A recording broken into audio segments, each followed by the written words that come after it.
दोस्तों, स्वागत है आपका हमारे YouTube चैनल ट्रेवल इन्फॉर्मेशन पर। दोस्तों, तंजानिया देश आपको अननोन सा लग सकता है, लेकिन गुजरातियों के लिए ये जाना पहचाना है, क्योंकि यहाँ पर आपको गुजराती मिल जाएंगे।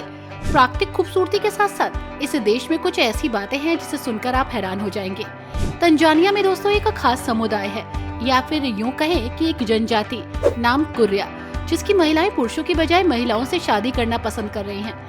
इससे भी चौंकाने वाली बात तो ये है कि वो शादी आखिर कर क्यों रही हैं। दरअसल की महिलाएं लेस्बियन नहीं हैं, लेकिन इनके यहाँ पति की मौत के बाद उस महिला को उनकी संपत्ति से बेदखल कर दिया जाता है, जिसके चलते महिला बेसहारा हो जाती है। और इस परेशानी से बचने के लिए तंजानिया की महिलाएं आपस में ही शादी कर लेती हैं। महिलाओं ने नुम्बा थोमू नाम की इस परंपरा को खुद ही शुरू कर दिया। अब वे आपस में ही शादियां रचा लेती हैं। अब ये प्रचलन गांव में तेजी से बढ़ रहा है। पारंपरिक शादियों के विपरीत इन शादियों में महिलाएं किसी भी पुरुष के साथ करने के लिए बिल्कुल स्वतंत्र है। ये शादी उन्हें किसी तरह के बंधन में नहीं बांधती। इस परंपरा से कुर्या समुदाय के आदमी बहुत परेशान हैं, क्योंकि शादी करने के लिए उनको लड़कियां ही नहीं मिल रही हैं, क्योंकि वो आपस में ही शादी कर ले रही हैं। शादी से जुड़े और भी बहुत सारे अजीबोगरीब नियम और कानून हैं इस देश में। उत्तरी तंजानिया में मसाई नाम की जनजाति है दोस्तों। यहाँ के लोग अलग थलग शुभ अवसरों पर गाय का पीते हैं। बच्चे के जन्म और शादी में ऐसा करते हुए लोगों को देखा गया है। बस ध्यान इस बात का रखते हैं कि खून पीते समय गाय की मौत न हो जाए। इतना ही नहीं, आशीर्वाद देने या सम्मान प्रकट करने के लिए यहाँ अलग ही तरीका है।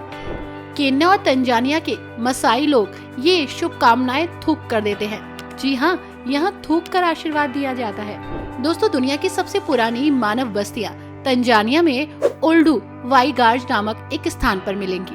यहाँ खुदाई में मिली सैकड़ों जीवाश्म हड्डियाँ और पत्थर के औजार 2 मिलियन साल से भी ज्यादा पुराने हैं। इसे देखकर लोग हैरान हो गए थे। ये जीवाश्म ह्यूमन डेवलपमेंट स्टडी में खासकर मानव की उत्पत्ति और उसके विकास को जानने के लिए। दोस्तों, तंजानिया पूर्वी अफ्रीका का सबसे बड़ा देश है और इसमें जांजिबार, पेम्बा और माफिया द्वीप शामिल है। भूमध्य रेखा के ठीक दक्षिण में स्थित तंजानिया की सीमा हिंद महासागर और 8 देशों के बॉर्डर से शेयर करती है। तंजानिया के लगभग 90% लोग ग्रामीण इलाकों में रहते हैं और अपनी जमीन पर जो कुछ भी उगा पाते हैं उसी पर अपना जीवन यापन करते हैं। हालांकि हाल ही के वर्षों में लोग ग्रामीण इलाकों से काफी विकासशील कस्बों और शहरों की तरफ पलायन कर रहे हैं, यानी खुद को डेवलप कर रहे हैं। तंजानिया में कई तरह के धर्मों का पालन भी होता है। लगभग 1/3 आबादी मुस्लिम है दोस्तों, और 1/3 ईसाई। शेष 1/3 अफ्रीकी धर्मों का पालन करती है। दोस्तों, तंजानिया में किसी भी अन्य अफ्रीकी देश की तुलना में अधिक भाषाएं बोली जाती हैं, 100 से ज्यादा भाषाएं। हालांकि तंजानिया की राष्ट्रीय भाषा अंग्रेजी है और स्वाहिली। तंजानिया में 100 से ज्यादा जनजातियां हैं, जिसमें से हर एक की अपनी आदिवासी भाषा है और धर्म। ये जनजातियां एक दूसरे के साथ सद्भाव से रहती हैं और एक दूसरे की संस्कृति और धर्म के मामले में ये काफी सम्मान रखती हैं, जिसमें ईसाई और इस्लाम को मानने वाले लोग भी शामिल हैं। दोस्तों, आपको जानकर हैरानी होगी कि इतिहास का सबसे छोटा युद्ध यही हुआ था, एंग्लो और जांजिबार युद्ध। 1896 में ये युद्ध हुआ और ये युद्ध मात्र 45 मिनट से कम समय में चला। ये सब इसलिए शुरू हुआ क्योंकि अंग्रेज नहीं चाहते थे कि पिछले सुल्तान के उत्तराधिकारी को कमान मिले। वे हुमूद बिन मोहम्मद को कप्तान बनाना चाहते थे, जो अंग्रेजों के प्रति काफी दोस्ताना व्यवहार रखता था। अंग्रेजों ने अल्टीमेटम दिया था और कहा था कि उत्तराधिकारी को बदल दिया जाए, लेकिन नया सुल्तान बिल्कुल भी सपोर्ट नहीं कर रहा था। ब्रिटिश नौसेना ने महल पर 4000 से ज्यादा मशीन गन राउंड किया, 1000 से ज्यादा राइफल राउंड किया और 500 गोले दागे। तब जाकर युद्ध समाप्त हुआ और तुरंत ही सरेंडर हो गया और तुरंत ही सुल्तान को बदल दिया गया। तंजानिया जितना आप सोच सकते हैं दोस्तों, उससे कहीं ज्यादा अनोखा है और खूबसूरत है। आप इसे देखने के लिए अगर लकी हैं तो बर्फ से ढका हुआ ये शंकु के आकार का पर्वत आपको सरप्राइज कर देगा। दुनिया की सबसे ऊंची चोटी और अफ्रीका का सबसे ऊंचा पर्वत माउंट किलिमंजारो समुद्र तल से 5895 मीटर ऊपर। लगभग हर प्रकार की परिस्थिति में और हर तरह से ये खूबसूरत दिखता है, खासकर रात में। आप जब इसको रात में देखेंगे ना तो ये ड्रीम वर्ल्ड जैसा दिखता है। आकाश से ऐसा लगता है कि मानो तारों की बारिश हो रही हो।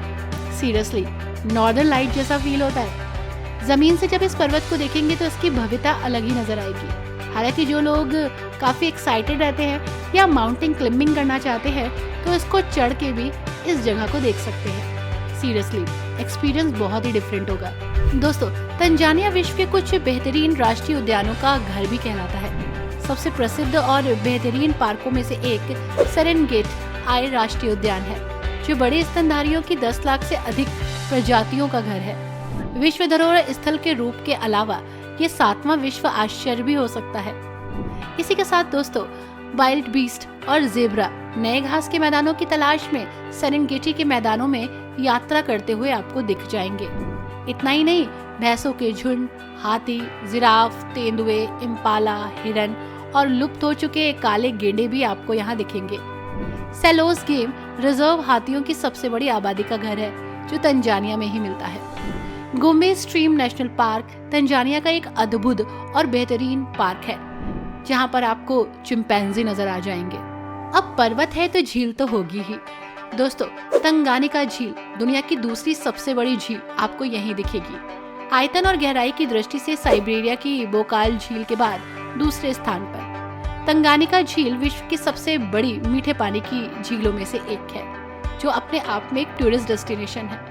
आकार इतना बड़ा है कि 4 देशों को डिवाइड कर दे, तंजानिया, बुरुंडी, जाम्बिया और कांगो।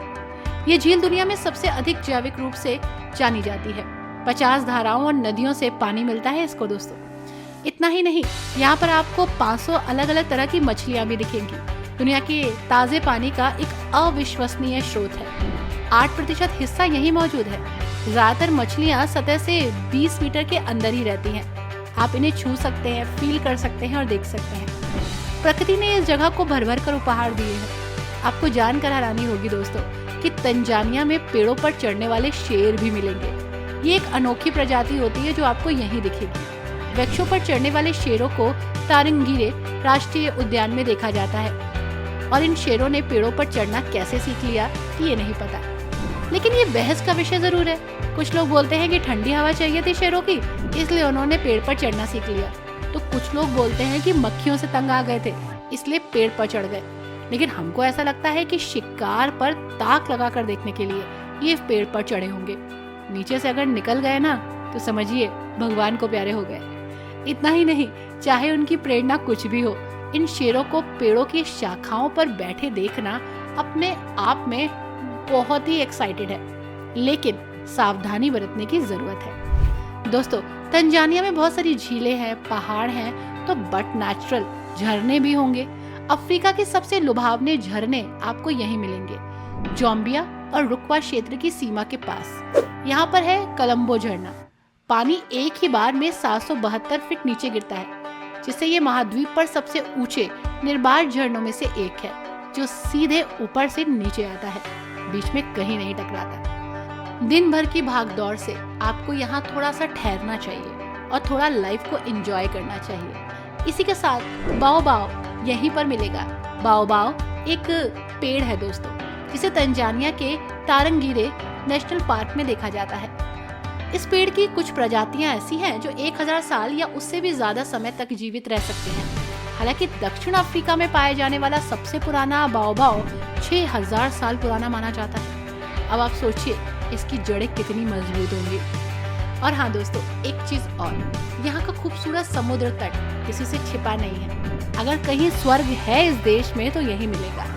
दोस्तों, जांजीबार के खूबसूरत द्वीप की यात्रा नहीं करी तो क्या ही किया। जांजीबार के समुद्र तट एक कारण से बदनाम है, खूबसूरती के कारण। सफेद रेत, नीला पानी और लहराते ताड़ के पेड़, इसकी वजह से ये दुनिया के सबसे खूबसूरत समुद्र तटों में से एक है। यहाँ पानी के नीचे की अपनी अलग ही दुनिया है। जांजीबार के किसी एक द्वीप पर गोता लगाने या स्नॉर्कलिंग करने से आपको कोरल रीफ के बीच पाए जाने वाले कुछ अद्भुत और अनोखे जीव मिलेंगे। इनके बीच में रहकर आप इन्हें फील कर सकते हैं। मछलियाँ, पत्ती वाली मछलियाँ, समुद्री घोड़ा, हरे कछुए, यहाँ तक कि मेढक मछली भी आपको यहाँ दिखेगी। जो आपने कभी नहीं देखा वो आपको यहाँ दिख जाएगा। इसी के साथ दोस्तों, यहाँ का अपना ही कल्चर है, फूड कल्चर, जिसे जरूर फील कीजिएगा। और टेस्ट भी, तंजानिया में बहुत सारे नॉनवेज वैरायटी है, उसे भी आप टेस्ट कर सकते हैं। इसी के साथ पिलाऊ चावल और समोसा भी इसमें शामिल करिएगा। ये जगह मसालों के लिए भी फेमस है। भोजन को खास बनाने के लिए नारियल, इलायची, लहसुन और हल्दी का यूज किया जाता है। पारंपरिक व्यंजनों में अपना अलग ही टेस्ट मिलता है। तो इन फूड्स को जरूर टेस्ट कीजिएगा। और हाँ, यहाँ पर आकर आपको कैसा लगा हमें जरूर बताइएगा। वीडियो को लाइक एंड शेयर करना मत भूलिएगा। Thanks for watching. Bye bye and take care.